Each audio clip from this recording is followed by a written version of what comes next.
then it rises something that has been coming up and you mention all the time. Mm-hmm.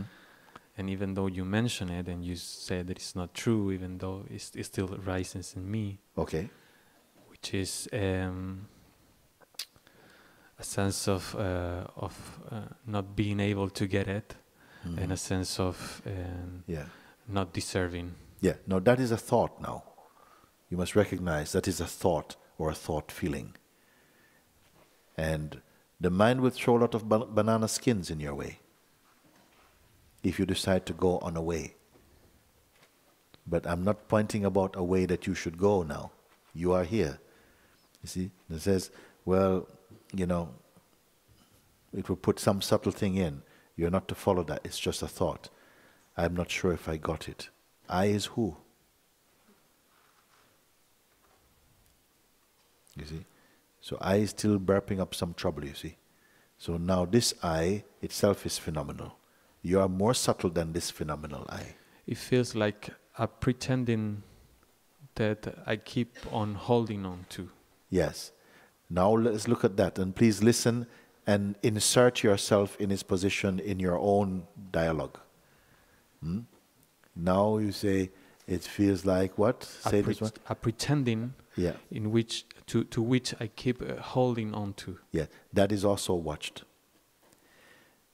There seems to be an I that now seems to only be pretending to be holding on to something. But this is still phenomenal. It's still watched. It's just a sensation, just thought.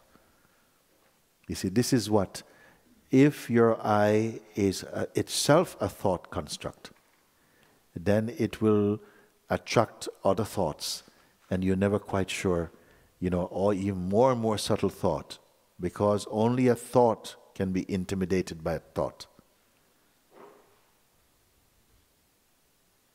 Only a thought. When you make yourself into a thought, then you will be intimidated by other thoughts. But you can watch every thought, even in its subtlest manifestation. And now the thought is there. You're cleaning yourself as you go. You're cleaning out. Now in the residence of I, something says, yes, but I see a subtle kind of something wants to pretend. But there is something here earlier than that that is not in the bubble of that movement. It cannot pretend. There's a part of you cannot pretend. It doesn't know about genuine or ingenuine. It's out of the totally out of the vocabulary of the mind, of the scope of the mind. Why would I deny its acceptance? Why would I not accept it? Why would I stop? You now don't exist. You don't exist. Only that is. Because if I keep on going, you still keep the I, but why would I? You don't have any reality. You finally, we ousted you. You also are thought. The consciousness had become the most subtle. It become the I thought. And all other thoughts can only come into some virility when they connect with the I thought. But originally the I is not a thought. Or you may call it the purest thought of God, you may call it. But I is not even so limited. I can come up to even the absolute, can still manifest as I. But this I that you speak now, you say, but why, maybe I still feel maybe something is pretending, you see. But for me, that doesn't mean nothing for me. If I said, but, oh yeah, well, you have to try and not pretend, then I'm somehow imparting a reality to that I, that I know also this is also thought, that also thought must be seen and left. And the consciousness has an affection for this thought at some level. I wonder if you're seeing. This is why it's going on for so long. The consciousness has adopted the role of the person, and it has some affection for what I call the infection, which is the person.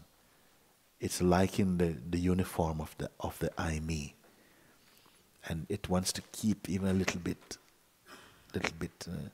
Now it says, yes, still I feel still I am pretending. This is still thought, you see. The I am cannot pretend. It is still somehow being combined with the persona, the personality, you see.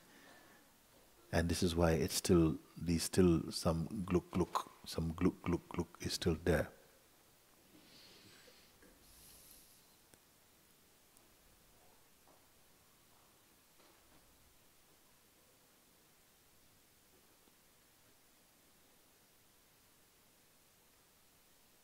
It's rare that we can have this kind of conversation on this planet, that we can look like this. Because generally in the world, you're not required to go so deep.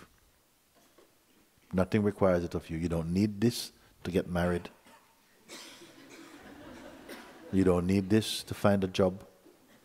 Your employer is not going to ask you, so who are you? Yes, well, I'm John Brown. Where are you from? I am from, Peckham. No, but who really are you? What do you mean? Yeah, I mean, John is not your name, is not what you are. What kind of job is this? Your employer is not going to ask you.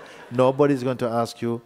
Somebody want to marry you, they ask, what are you, where your family, and start do some research, how well you've done, where you studied, how much money you've saved up, Okay, good, all right. Do you snore? No, okay, good. Okay, well, let's go forward. Nobody's going to go, do you know really who you are? Have you gone beyond your personality? No. Nobody asks you for any of this to be in this world. Where do you go for that? Nobody. Even church, they don't ask you. Temple, they don't ask you this. But here, it is asked now. Because you, your own self, invite this question in you. You invite this question. On some level, you brought this question up in yourself. You wanted to know. Maybe you forgot. But now your deepest wish, maybe you've had many wishes and you have been living in answered prayers. But this wish now, its time has come. You wanted to find out, I want to know now, not what I can get, who I can get, but now I want to know who I am. And that brought you to satsang.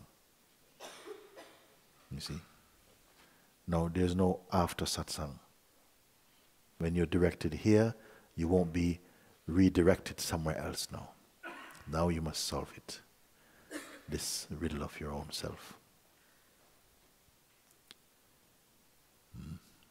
So finally this voice is still there. It was there. I don't know if it's still there now. That said, yes, there's still something, pretending, or I feel I am. Don't identify now with this I. There is space left for you beyond this I, which is the person. Be there, you see. The only space you have as I is not a person. You understand what I mean by this? Sometimes you think the only way I can be I is to be a person. Then we point out what the person is, that the personality, you can talk about personality, you can talk about your shape, your size as the body. All this you present and still is rejected. He said, that's not you. That's not you, not here. It's not you. So, but where else do I have to go? I've told you everything about me. I said, you've told me nothing about you. You told me only what your mind made up. Then you have to find a space now in which even the idea you have of yourself is housed. So your I must expand beyond that limited thing of a person. How are you going to be that now? Beyond the person is the immeasurable.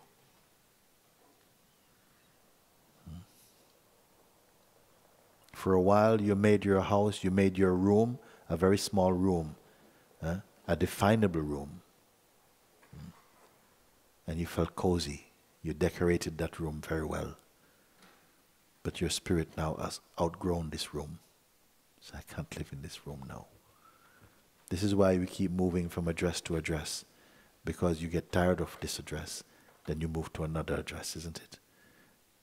Now you have to move from all your addresses into that, your final home. You will not want to leave it.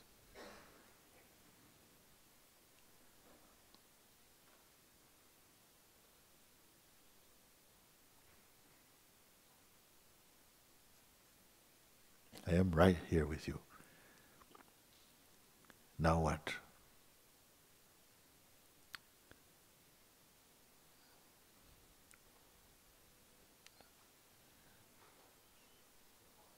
I don't feel too much like saying it, but I feel that I just need to keep quiet. Yes. Even this you cannot do. If you're an I, you cannot be quiet. For 5 minutes you can manage it. Then what to do? I am putting you to something you cannot do. You say you can be quiet now, I must just be quiet. But if you're an I being quiet, it's not the real quiet.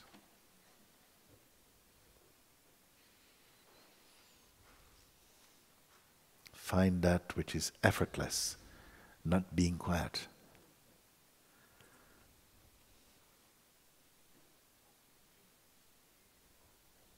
Being quiet is a party trick. Nobody can be quiet. We only pretend quiet.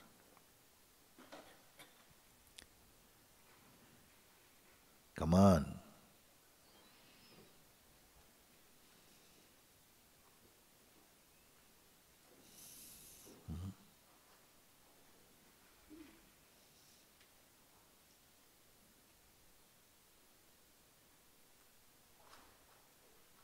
You have to do it.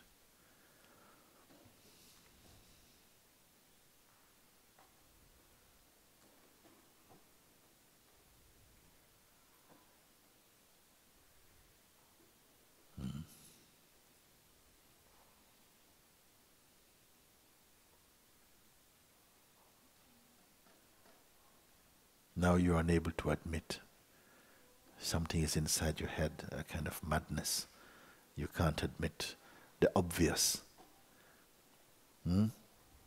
Missing the obvious.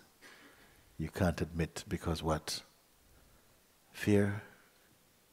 What is it? I'm trying to find out what it is. What is it that this little thin skin is dangling, like a bit of snot? Huh? What is it? Huh? Are you a bit of snot? No, you're not.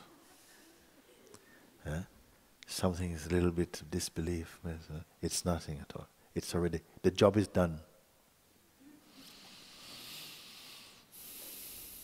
But you still believe in the work.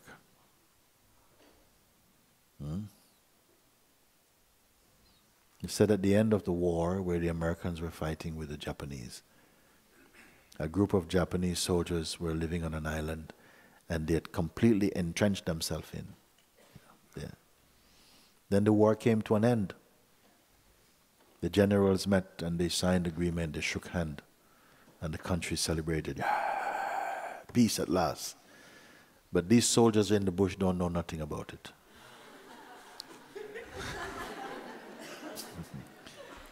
So they send message, comrades, the war is over. Some kind of trick. Look, we have the newspapers.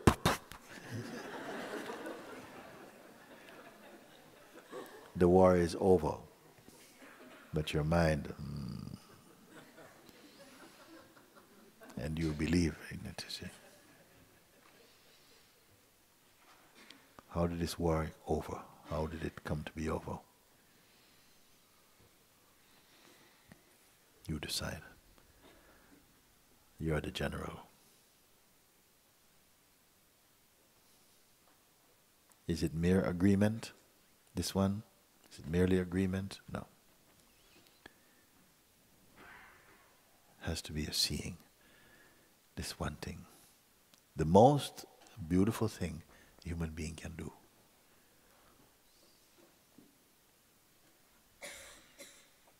To accept your own divinity, your own divine nature.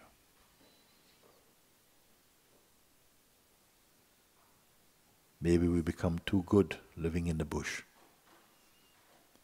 You know how to survive being in the bush.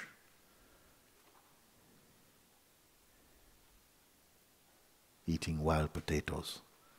You're quite good.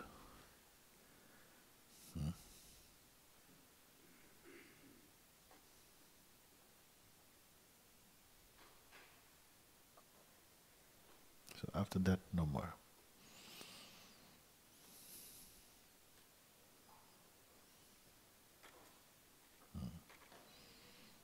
So I leave you like that. You go and ponder over it. Marinate in the juice of this moment. Let's see what emerges out of it. Thank you, Mooji. Very good.